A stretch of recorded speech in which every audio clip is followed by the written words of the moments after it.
Nerd. No programa de hoje falaremos sobre a grandiosa HQ Guerra Civil. Eu tô aqui mais uma vez com o Fábio Gama e o Márcio Gama e começaremos hoje mais um Cangarra Nerd especial Guerra Civil. Tô até com a minha camisa do Capitão América lavada e passada. Isso aqui foi a figurinista que mandou eu usar, mas eu não sou do time do Homem de Ferro, viu? É, Eu sou do time Cap. Eu acho que nós três somos do Team Cap, né? Então, hoje a gente vai falar sobre essa HQ, né? A Guerra Civil, de Mark Millar e Steve McNiven. Foram mais de 100 edições espalhadas nos títulos mensais, porém ela pode ser resumida nessas 7 revistas que saíram, que tem o arco principal ali, o enredo principal está todo desenvolvido aqui. Então, posso dar um resuminho aí do que foi a Guerra Civil? Sim, pode começar. Você é o professor. Bem, o estopim da Guerra Civil ele se acendeu quando os novos guerreiros saíram em uma missão ali no bairro residencial de Stanford em busca de um covil de vilões que, segundo eles, elevaria o nível de audiência do seu programa de TV, que era ali uma espécie de reality show. Só que o plano dá errado quando os vilões, percebendo a presença ali dos novos guerreiros, caem na porrada com eles. O problema maior era que esses vilões eles não eram buchas como os quais os novos guerreiros estavam acostumados. Um deles, por sinal, era um cara chamado Nitro, que era extremamente perigoso, que foge em direção à rua, só que ele é perseguido pela Namorita, né, que o captura, e ele, se sentindo acuado, ele faz uso do seu poder e causa uma explosão que mata não só quase todos os membros dos Novos Guerreiros, mas também 700 pessoas daquele bairro, inclusive 60 crianças de uma escola das proximidades. Diante da repercussão dessa catástrofe, o governo acabou tornando lei o ato de registro de super-humanos, que é o que divide a comunidade de heróis em 2 facções. Uma pró-registro, que foi liderada pelo Homem de Ferro, e outra contra-registro, encabeçada pelo Capitão América. Que veremos no filme. Que separou a comunidade de heróis pelo seguinte fato: esse ato do registro super-humano obrigava que os combatentes, os vigilantes, se registrassem junto ao governo e fossem treinados. E só agissem sob as ordens do governo. Só agissem sob as ordens do governo e fossem, assim, distribuídos para sítios específicos, né? Ninguém podia mais ficar só onde você quer. E o Capitão América foi contra essa proposta, porque mas foi segundo muito ele feria os o direitos, diálogo dele com a Maria Hill. E o Homem de Ferro optou por apoiar o ato, apoiar a lei, e aí temos uma fissão nos Vingadores, e ambos esses personagens juntam forças para cada um defender o seu lado na base da força mesmo, não tinha diálogo, viu? Se você por um aspecto, era uma coisa boa, porque os heróis receberiam salário, eles seriam agentes federais, seriam treinados, certo? E teriam ali as suas missões indicadas pelo governo. E vemos isso na HQ do Supremos Universo Ultimate. Quando, acho que no segundo volume, Nick Fury dá um papo ali e quer mandar os Supremos pro Iraque resolver uma pendenga. Então essa questão, usar o indivíduo como uma arma de dissuasão, entendeu? Sim. Ou seja, não se meta com a gente que eu mando o cachorro te pegar. A Marvel veio com essa proposta de guerra civil em resposta ao que acontecia nos Estados Unidos na época, que era o tal do ato patriótico, que limitava as liberdades civis em troca da segurança nacional. Em prol da segurança nacional. E a HQ tenta trazer muitos elementos do mundo real, do que acontecia de verdade na época do ato patriótico. Algumas delas eram teorias da conspiração, né? Isso acontece muito numa vertente da Guerra Civil, num título que saiu nos Estados Unidos chamado Civil War Frontline. Que o Ben Urich. Que era o ponto de vista de 2 repórteres investigativos nos bastidores de tudo que acontecia no arco principal da Guerra Civil. E esses repórteres, que eram Sally Floyd e o Ben Urich, eles acabam descobrindo muitas coisas sujas por trás da Guerra Civil. Uma delas é que o Tony Stark lucrou com o ato de registro super-humano, ele lucrou mesmo na bolsa de valores. Ele deu aquele uniforme para o Homem-Aranha e tirou informações dos poderes do Aranha e usou para benefício próprio. Ele também mandou Norman Osborn assassinar o embaixador Atlante. Então ele fez um monte de coisa suja. O Homem-Aranha ele é o ponto neutro dessa história, porque uma hora ele está do lado do Homem de Ferro, e o Homem de Ferro deita e rola em cima dele e o manipula de todas as formas. O Homem de Ferro tem câmera no quarto onde Peter Parker dorme. E foi muito interessante esse tipo de coisa, porque essa vilanização do personagem na saga 2 anos depois teria o filme do Homem de Ferro no cinema. Então o que acontece? Nas HQs acabou acontecendo um negócio interessante, teve uma saga depois na própria revista do Homem de Ferro que foi publicada aqui, que era uma saga o mais procurado do mundo, onde depois da invasão secreta tem se instaurado o Reinado Sombrio e os caras vão caçar o Tony Stark porque ele é acusado de ser o culpado de toda aquela merda, de não ter previsto a invasão secreta dos Skrulls. E aí, ele, ao longo dessa saga, que durou mais de um ano, escrita por Matt Fraction e desenhada por Salvador Larroca, ele acaba perdendo a memória. Volta, dá uma rebutada no cérebro dele, ele volta lembrando tudo, menos do que aconteceu na Guerra Civil. Da Guerra Civil até o final do Reinado Sombrio e início da Era Heróica, ele não lembrava de nada.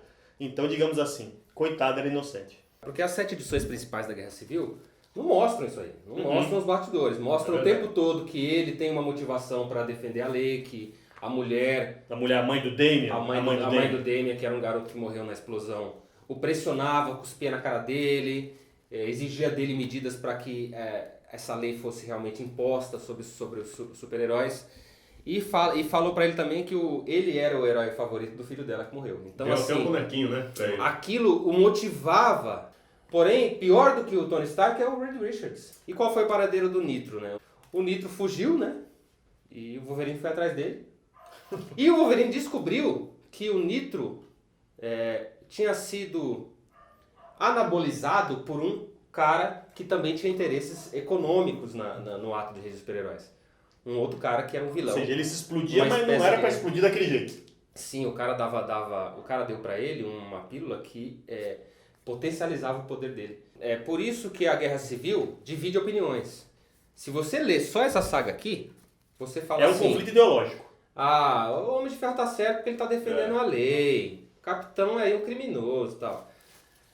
Por outro lado, se você tem essa visão mais panorâmica da coisa, você vê que é tudo uma rede de corrupção mesmo, uma rede de interesses para que a lei seja instaurada, empresas ganhem com a destruição causada pela Guerra Civil mesmo, porque assim, a Guerra Civil é um embate de duas superpotências, duas facções de super-heróis extremamente poderosas que acabam com quarteirões cada vez que se encontram.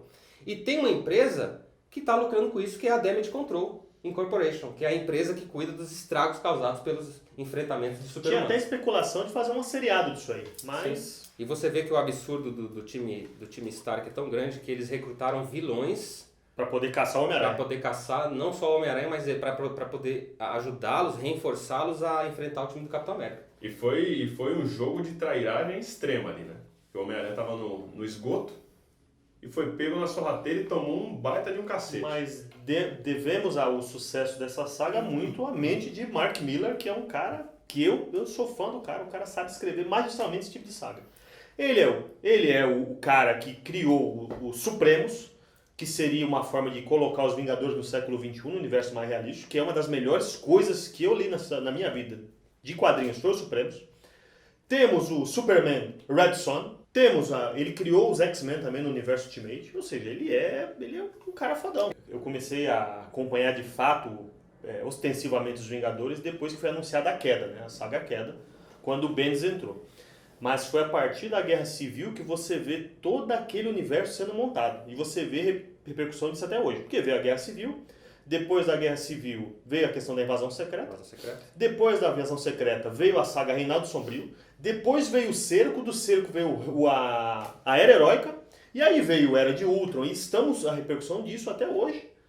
Um universo coeso e bem montado. Mas antes até mesmo da Invasão Secreta, teve a Iniciativa. Sim, a Iniciativa dos 50 Estados. Que foi a instauração da ideia do Tony Stark durante a Guerra Civil de colocar uma super equipe, pelo menos, em cada um dos 50 Estados americanos. E foi graças a essa cisão, se você parar a pensar na Guerra Civil, que quem descobriu a invasão Skrull foi os Vingadores Secretos, que era do Luke Cage, que descobriram uma Elektra, que era um Skrull. Então, os Vingadores Secretos ainda eram aqueles mesmos heróis que estavam do lado do Capitão América e não se entregaram. Só que sob o comando de Luke Cage. E o Homem-Aranha com o uniforme negro. Sim. Então você vê, e eles acabam descobrindo a conspiração Skrull.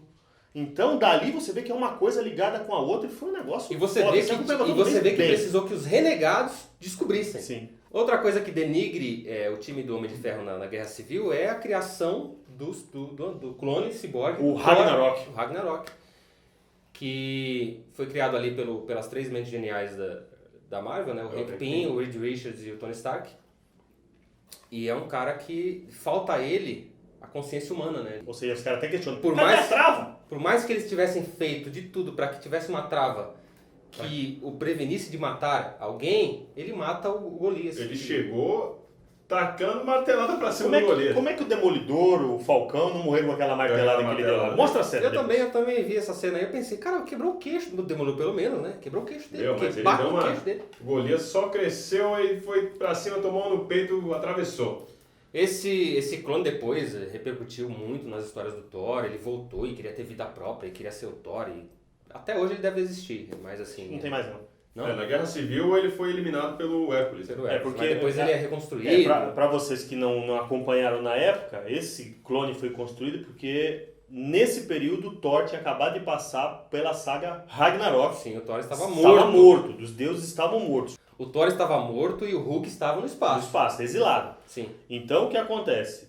Quando o Thor volta, depois que o Capitão já está morto, que o Stark é o o diretor da SHIELD, secretário de Estado lá dos Estados Unidos, o fodão da segurança, o Thor volta, ressuscita com a Força Odin e questiona o Homem de Ferro com relação àquilo. Fala, o que foi que você fez? Você criou um clone, coitado, porque o Homem de Ferro chega lá e fala assim, Asgard está no território americano, você precisa se registrar. Aí o Thor com a Força Odin só pega Asgard e levanta a 10 metros do solo. Fala, agora eu não estou em território de ninguém, estou acima do solo e dá uma surra no cara. Então a saga Guerra Civil se conclui da forma que o Márcio falou.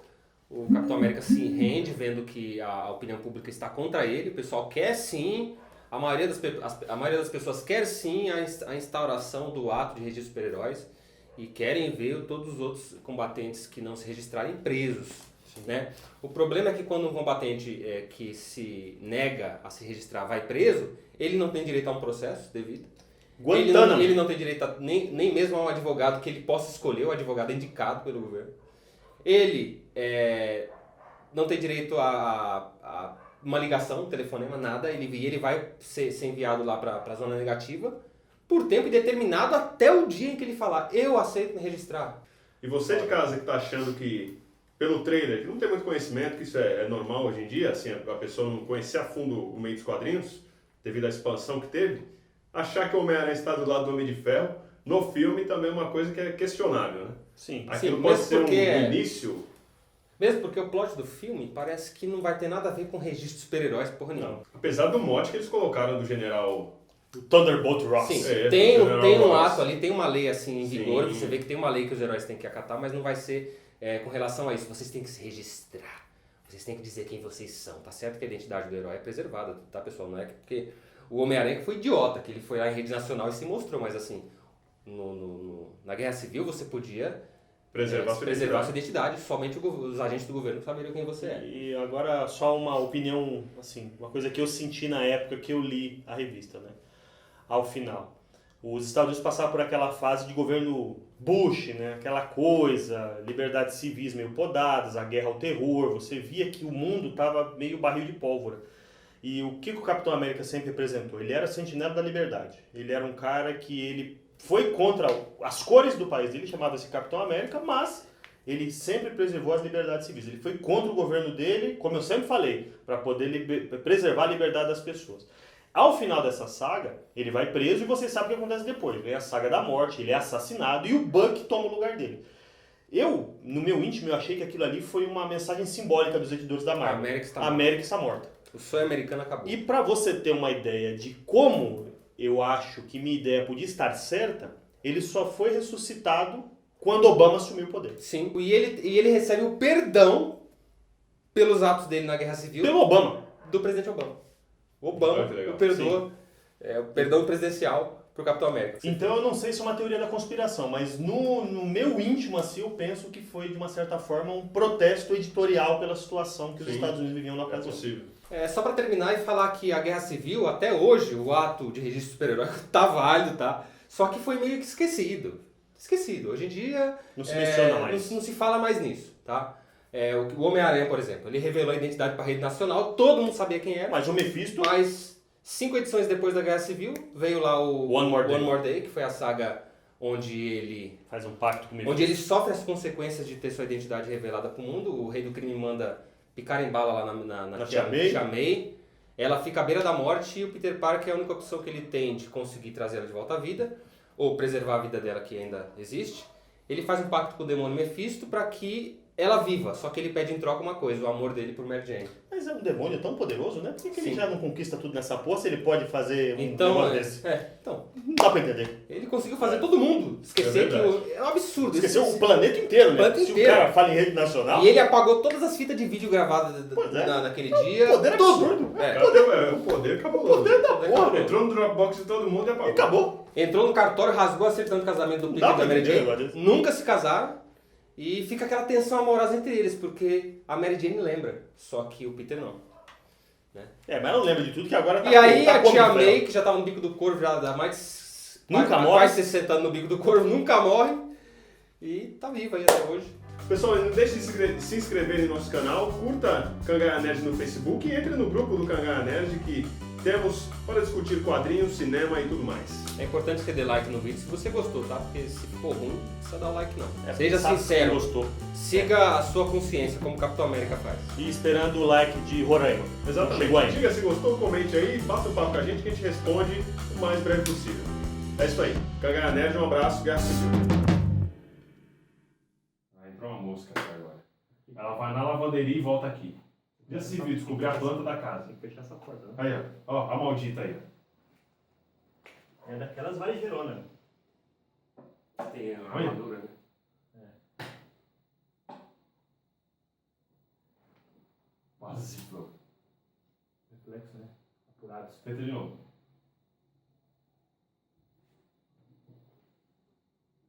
Então, como é que é esse botão aqui que...